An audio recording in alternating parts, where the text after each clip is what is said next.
السلام علیکم ورحمۃ اللہ وبرکاتہ۔ غیر مقلدین عالم کی بھی عادت بریلوی عالم لوگوں کی طرح ہے کہ جس طریقے سے وہ لوگ ہمارے اکابرین کی عبارتوں کو کاٹ کر لوگوں کو گمراہ کرتے ہیں اور غلط مسائل بتاتے ہیں اور امت کو یہ بتانے کی کوشش کرتے ہیں کہ دیوبندی لوگ گمراہ ہے، اسی طریقے سے اہل حدیث حضرات ہمارے اکابرین نے کوئی مسائل لکھے ہیں اور یا کوئی فتویٰ لکھے ہیں تو ان کی ناقص عبارتوں کو نقل کر کے یہ بتانے کی کوشش کرتے ہیں کہ فقہ حنفی میں جو مسائل لکھے وہ گندے مسائل ہیں، یا وہ مسائل عوام کے سامنے بیان نہیں کیے جا سکتے ہیں، یا ان مسائل کو ماننے والا کافر ہے یا گمراہ ہے۔ انہی میں سے ایک مسئلہ یہ ہے کہ اگر کوئی مسلمانوں کی رعیت میں رہتا ہو اور کسی مسلمان عورت سے زنا کرے، یعنی ذمی کا مسئلہ یہاں پر چل رہا ہے کہ مسلمانوں کی رعیت میں رہتا ہو اور کسی مسلمان عورت سے وہ زنا کرے یا نبی صلی اللہ علیہ وسلم کو گالی دے تو اس کو قتل نہیں کرنا چاہیے۔ یہ فتاوی عالمگیری کا یہ مسئلہ ہے۔ عام طور سے اہل حدیث حضرات اس مسئلے کو ملا دیتے، خلط ملط کر دیتے ہیں اور وہ اس سے یہ نکالنے کی کوشش کرتے ہیں کہ دیکھو دیوبندیوں کی یہاں اور احناف کے یہاں جو ہے کوئی ہمارے نبی کو گالی دے دے یا کسی مسلمان عورت سے زنا کر لے تو بھی اس کے اوپر حد نہیں لگا سکتے ہیں، یعنی گویا کہ ہمارے یہاں فقہ حنفی کے یہاں زنا کرنا جائز ہے اور نبی صلی اللہ علیہ وسلم کو نعوذ باللہ گالی دینا جائز ہے۔ یہ گویا کہ اپنے عوام کو اس طریقے سے یہ بتاتے ہیں۔ یہاں پر یہ سمجھنا چاہیے کہ دو مسئلہ ہے۔ پہلا مسئلہ یہ ہے کہ اگر کوئی غلط کام کرتا ہے یا ایسے کام کرتا ہے جن کے کرنے سے شریعت میں حد ہے تو اس کام کے کرنے سے حد جاری ہوگا یا نہیں ہوگا۔ دوسرا مسئلہ یہ ہے کہ اگر ہمارا کسی سے عہد ہوا، ایگریمنٹ ہوا اور اس نے ایگریمنٹ کے خلاف کوئی کام نہیں کیا تو یہ ایگریمنٹ ٹوٹے گا یا نہیں ٹوٹے گا۔ یہ دونوں مسئلے الگ الگ تھے۔ جہاں پر بات یہ آئی کہ کوئی اگر ہمارے نبی صلی اللہ علیہ وسلم کو گالی دے گا یا وہ کسی مسلمان عورت سے زنا کرے گا تو یہ چونکہ گستاخی والا مسئلہ ہے یا حد والا مسئلہ ہے، تو وہاں پر ہمارے اکابرین نے یہی لکھا کہ نبی صلی اللہ علیہ وسلم کو گالی دینے والے کو قتل کر دیا جائے گا،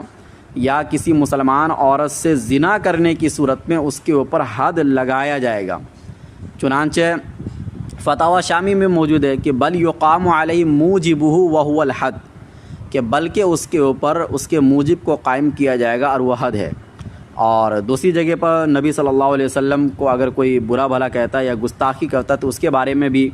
یہی لکھا ہوا ہے کہ وَاخْتَارِ فِي السَّبِّ أَن يُقْتَلَ، کہ میرا پسندیدہ مذہب یعنی امام عینی رحمۃ اللہ علیہ فرماتے ہیں کہ کسی کو گالی نبی صلی اللہ علیہ وسلم کو برا بھلا کہنے میں یہ ہے کہ اس کو قتل کر دیا جائے گا۔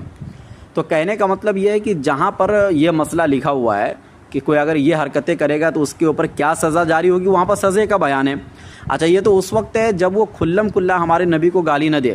اگر کوئی ہمارے نبی کو کھلم کھلا گالی دیتا ہے یا اس کی یہ عادت ہو گئی ہے تو اس کو تو ڈائریکٹ قتل کر دیا جائے گا، اگرچہ عورت ہی ہو اس کو بھی قتل کیا جائے گا۔ اسی کے اوپر آج فتویٰ دیا جاتا ہے۔ تو یعنی فقہ حنفی میں یہ نہیں لکھا ہوا ہے کہ ہمارے نبی کو کوئی برا بھلا کہے گا کوئی ذمی تو اس کو چھوڑ دیا جائے گا، یا یہ نہیں لکھا ہے کہ کوئی اگر مسلمان عورت سے زنا کرے تو اس کو چھوڑ دیا جائے گا، بلکہ حد کو بھی بیان کیا گیا ہے اور گستاخی کرنے پر قتل کو بھی بیان کیا گیا ہے۔ اب رہا مسئلہ ہمارا اس سے عہد کیوں نہیں ٹوٹے گا، کیونکہ ظاہر سی بات ہے عہد اور وعدہ ایک الگ چیز ہے، یہ ایک الگ مسئلہ ہے، اور عہد ٹوٹنا اس وقت ہوتا ہے جب عہد کی خلاف ورزی ہو۔ مثال کے طور پر میں نے کسی سے کچھ ایگریمنٹ کیا، کچھ عہد کیا، جیسے مان لیجئے میں نے کسی کے مکان میں رہنے کا ارادہ کیا اور سامنے والے کو میں نے یہ کہا کہ 1 سال تک میں آپ کے مکان میں رہوں گا، یہ ایگریمنٹ بن جاتا ہے، ہر مہینے اتنا اتنا میں آپ کو کرایہ دوں گا۔ اب ایگریمنٹ ہو گیا، اب میں نے اس کو کسی موقع پر گالی دے دی تو گالی دینے کی صورت میں ہمارا ایگریمنٹ نہیں ٹوٹے گا، ہاں، لیکن اسے یہ اختیار ہوگا کہ اگر میں نے اسے گالی دیا تو وہ مجھے کوئی سزا دے سکتا ہے، سزا تو دے گا گالی دینے پر، لیکن ایگریمنٹ کا جہاں تک مسئلہ ہے تو یہ نہیں ٹوٹے گا کیونکہ ایگریمنٹ کی کوئی خلاف ورزی نہیں ہوئی ہے۔ اب ہاں، لیکن اگر ایگریمنٹ میں یہ شرط ہو، اگر ایگریمنٹ میں یہ شرط لگا دی جائے کہ اگر تم اسلام کے اندر کوئی اصول یا کوئی عقائد اس کے بارے میں اگر بدتمیزی کوئی کرتا ہے یا کوئی ہمارے نبی کو گالی دیتا ہے یا کچھ اور شرائط اگر اس کے اندر لگا دی جائے اور پھر اس کے بعد اس شرائط کی خلاف ورزی ہو تو اس کے بعد ہمارا عہد بھی اس سے ٹوٹ جائے گا. اور یہ مسئلہ بھی فقہ حنفی میں ہی لکھا ہوا ہے کہ اما اذا شرط انتقض به، کہ بہرحال جب شرط لگا دی جائے تو پھر اس سے عہد بھی ٹوٹ جائے گا. کہنے کا مطلب یہ ہے کہ مسئلہ دو ہے اور دونوں مسئلہ اپنے اپنے مقام پر لکھا ہوا ہے. ایک مسئلہ تو یہی کہ اگر عہد کریں گے تو عہد ٹوٹے گا یا نہیں ٹوٹے گا.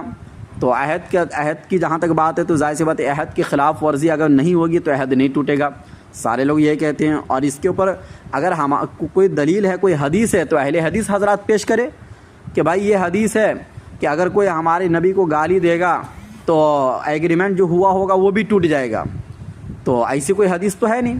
تو ایگریمنٹ ہونا ایک الگ چیز ہے، لیکن جب اس نے بدتمیزی کیا، گستاخی کیا ہے تو اس کے اوپر سزا جاری ہوگی کہ نہیں ہوگی، اس بارے میں فقہ حنفی میں مسئلہ موجود ہے کہ اس کے اوپر سزا جاری ہوگی. تو اس کو چھوڑا نہیں جا رہا ہے. اعتراض تو اس وقت ہوتا ہے جب ہم اس کو چھوڑ دیتے ہیں اور ہم یہ کہتے ہیں کہ نہیں یہ ذمی ہے، ہمارے ملک میں رہتا ہے اور یہ چونکہ کافر ہے تو اس کو ہمارے نبی کے بارے میں کچھ نہیں معلوم ہے، لہذا اور اس کے نزدیک زنا حلال ہے تو اگر یہ زنا بھی کر لے گا تو بھی کوئی مسئلہ نہیں ہے، ہمارے نبی کو گالی دے گا تو بھی کوئی مسئلہ نہیں ہے. ایسی کوئی بات تو فقہ حنفی میں نہیں لکھی ہوئی ہے. لیکن یہ لوگ اپنی عوام کو اسی طریقے سے بتاتے ہیں کہ ایسا لگتا ہے کہ دونوں مسئلہ ایک ہے، اور بتاتے اس انداز میں ہے کہ گویا کہ فقہ حنفی میں نبی کو گالی دینے والے کو معاف کر دیا گیا ہے. بتاتے ہیں اس انداز میں کہ گویا کہ فقہ حنفی میں اگر کوئی ذمی کسی مسلمان عورت سے زنا کرے تو اس کو معاف کر دیا گیا ہے. حالانکہ ایسا بالکل بھی نہیں ہے. زنا کرنے کی صورت میں حد کا بیان بھی فقہ حنفی میں لکھا ہوا ہے. نبی صلی اللہ علیہ وسلم کو برا بھلا کہنے کی صورت میں اس کو قتل کیا جائے گا، یہ بھی فقہ حنفی میں لکھا ہوا ہے. لیکن اس کو بیان نہیں کرتے ہیں، صرف اتنا حصہ بیان کر دیتے ہیں کہ اگر کوئی دیکھو ان کے یہاں تو عہد ٹوٹے گا ہی نہیں. جب عہد نہیں ٹوٹے گا تو مطلب یہ ہو گیا کہ معافی کا اعلان ہے فقہ حنفی میں. تو یہ مسئلے کو خلط ملط کر کے یہ لوگ بیان کرتے اپنے عوام کو تاکہ فقہ حنفی سے لوگوں کو دور کیا جائے اور یہ بتایا جائے کہ ان کا مسئلہ قرآن و حدیث کے خلاف ہے، ان کے نزدیک نبی کا کوئی احترام نہیں، ان کے نزدیک مسلمان عورت کی کوئی عزت نہیں ہے. لیکن میں نے آپ کو بتا دیا کہ یہ ساری باتیں غلط ہیں اور ان کا طریقہ یہ ہوتا ہے کہ بس یہ آدھی ادھوری ناقص عبارت، یہ تو حدیث بھی ناقص پیش کرتے ہیں تو عبارتوں کو اگر ناقص پیش کر دیے تو اس میں کوئی تعجب کی بات نہیں. یہ تو ان کا طریقہ ہے اور اس کے بغیر یہ اپنے مسلک کو اور اپنے طریقہ کار کو یہ آگے نہیں بڑھا سکتے ہیں. ان کے یہاں اپنے طریقہ کار کو آگے بڑھانے کی بس یہ ایک صورت ہے اور یہ ایک طریقہ ہے کہ یہ جو ہے نا غلط طریقے سے پیش کرتے ہیں مسئلے کو اور لوگوں کو ورغلاتے ہیں. اللہ تعالیٰ سمجھنے کی توفیق نصیب فرمائے. واللہ اعلم بالصواب.